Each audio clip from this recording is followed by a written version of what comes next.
பிரிட்ஜா இம்ப்ளான்டா, பிரிட்ஜா இம்ப்ளான்டா, பிரிட்ஜா இல்ல இம்ப்ளான்டா, எந்த மெத்தட்ல பல்லு கட்டலாம்?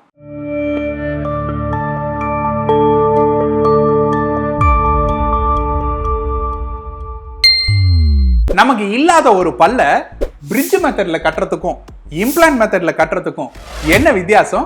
எது பெஸ்டா இருக்கும்? நாம இம்ப்ளான்ட் மெத்தட்ல ஒரு பல்ல கட்டுறோம்னாக்க அதுக்கு பக்கத்துல இருக்க 2 பல்லுக்கு தேவையில்லாம ரூட் கெனால் பண்ணணும்னோ அதை தேய்க்கணும்னோ அவசியம் இல்லை. அது மட்டும் இல்லாம இம்ப்ளான்ட் மெத்தட்ல ஒரு பல்ல கட்டும் போது எலும்புக்குள்ள ஒரு ஸ்டிமுலேஷன் இருந்துகிட்டே இருக்கும். அதனால எலும்பு கரையிறதையும் அது கம்மி பண்ணும்.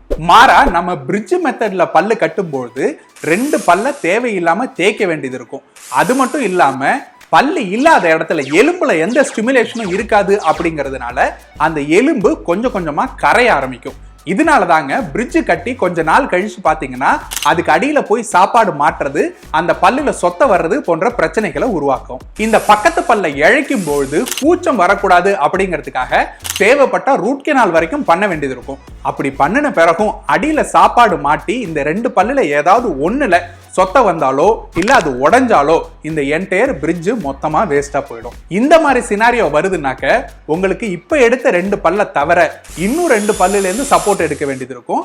அந்த பல்லுலயும் இதே பிரச்சனை வர்றதுக்குண்டான சான்சஸ் நிறைய இருக்கு. ஒருவேளை உங்களுக்கு எலும்புல ஏதோ ஒரு பிரச்சனை இருக்கு, இல்ல எலும்பே இல்ல ரொம்ப தேஞ்சு போயிருச்சு, அது மட்டும் இல்லாம அன்கண்ட்ரோல்டா சுகர் பிபி எல்லாம் இருக்கு, ஜெனரல் ஹெல்த் இம்ப்ளான்ட் பண்றதுக்கு ஒத்துழைக்காது, இந்த மாதிரி சிச்சுவேஷன்ல மட்டும்தாங்க நம்ம டென்டல் பிரிட்ஜ் மெத்தட்ல பல்லு கட்டுவோம்.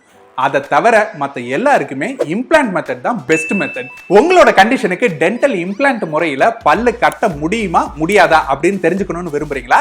கீழே தெரிகிற இந்த வாட்ஸ்அப் நம்பருக்கு ஒரு வாய்ஸ் மெசேஜா உங்களோட சந்தேகங்களை அனுப்புங்க. நாங்க கேட்டுட்டு பதில் அளிக்கிறோம்.